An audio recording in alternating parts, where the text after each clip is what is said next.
لو تناهيتم إلى سر الحياة وصنعتم كائنا حيا نرى لم نزد إلا يقينا بالإله لم نزد إلا يقينا بالإله.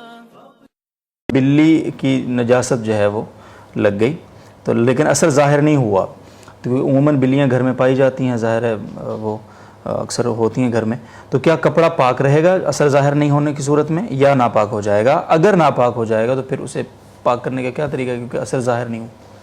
دیکھیں اگر تو یہ انہوں نے خشک نجاست کی بات کی ہے یا جی خشک، تو خشک نجاست یہ ہوتی ہے کہ وہ جب کسی کپڑے وغیرہ کے ساتھ لگتی ہے تو اگر وہ اپنا کوئی اثر باقی چھوڑ جائے جی تو پھر تو اس کی نجاست کا اعتبار کیا جاتا ہے. لیکن جیسے انہوں نے واضح طور پر اس میں لکھا کہ اس کا کوئی اثر نہیں ہے، تو لہٰذا جب وہ ایسا ہی ہے کہ کوئی نجس چیز خشک حالت میں کپڑے کے ساتھ ٹچ ہوئی اور پھر وہ اس سے اپنے تمام اجزاء کے ساتھ الگ ہو گئی، صحیح، تو اس سے کپڑا ناپاک نہیں ہوتا.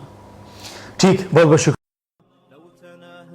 إلى سر الحياة وصنعتم كائنا حيا نرى لم نزد إلا يقينا بالإله لم نزد إلا يقينا بالإله.